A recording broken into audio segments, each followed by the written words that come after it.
ವಿಜಯಪುರ ನಗರದಲ್ಲಿ ಅವತ್ತಿನ ದಿವಸ ಜಿಲ್ಲೆಯಲ್ಲಿರ್ತಕ್ಕಂಥ ಎಲ್ಲ ಜನಪ್ರತಿನಿಧಿಗಳ ಭಾವಚಿತ್ರವನ್ನ ಮೆರವಣಿಗೆ ಮಾಡಿ ನಗರದ ಅಂಬೇಡ್ಕರ್ ವೃತ್ತದಲ್ಲಿ ಪ್ರತಿಕೃತಿ ದಾನ ಮಾಡಿದೆವು. ಆದರೆ ನಮ್ಮ ಪಾಲಿಗೆ ಅವರು ಸತ್ತು ಹೋಗಿದ್ದಾರೆ. ವಿಜಯಪುರ ಜಿಲ್ಲೆಯ ಜನರ ಒಂದು ಸಮಸ್ಯೆ ಕೇಳಿಲ್ಲ ಅಂತಂದ್ರೆ ಇವರು ನಮಗೆ ಅವಶ್ಯಕತೆ ಇಲ್ಲ, ಇವರು ನಮ್ಮ ಪಾಲಿಗೆ ಸತ್ತಾರ ತಿಳ್ಕೊಂಡು ಹೇಳಿ ಇವತ್ತು ನಾವು ಪ್ರತಿಕೃತಿ ದಾನ ಮಾಡಿದ್ದೇವೆ.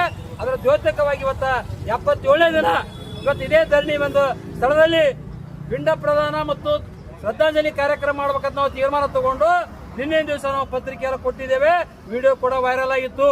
ಇದನ್ನು ಎಚ್ಚೆತ್ತುಕೊಂಡಂತ ಪೊಲೀಸ್ ಇಲಾಖೆ ಇವತ್ತು ಜಿಲ್ಲಾ ಉಸ್ತುವಾರಿ ಸಚಿವರು ಪೊಲೀಸ್ ಇಲಾಖೆಗೆ ಅವರಿಗೆ ಸೂಚನೆ ಕೊಟ್ಟು ಒಂದು ವೇಳೆ ನೀವು ಅವರಿಗೆ ಪಿಂಡ ಪ್ರದಾನ ಕಾರ್ಯಕ್ರಮ ಮಾಡಿಸಿ ಅಥವಾ ಶ್ರದ್ಧಾಂಜಲಿ ಕಾರ್ಯಕ್ರಮ ಮಾಡಿದ್ರೆ ನಿಮ್ಮ ಮೇಲೆ ಕ್ರಮ ಕೈಗೊಳ್ತೇವೆ, ಏನಾರೇ ಮಾಡಿ ಇವತ್ತು ಹೋರಾಟ ಕಿತ್ತರಿ ಅವ್ರು ಮಾಡಿಸ್ಕೊಡ್ಬಾರ್ದು ತಿಳ್ಕೊಂಡು ಹೇಳಿ ಈ ರೀತಿಯಾಗಿ ಒಂದು ಪೊಲೀಸ್ ಇಲಾಖೆಯವರನ್ನ ಮುಂದೆ ಬಿಟ್ಟು ಇವತ್ತ ನಮ್ಮನ್ನ ಹೋರಾಟವನ್ನು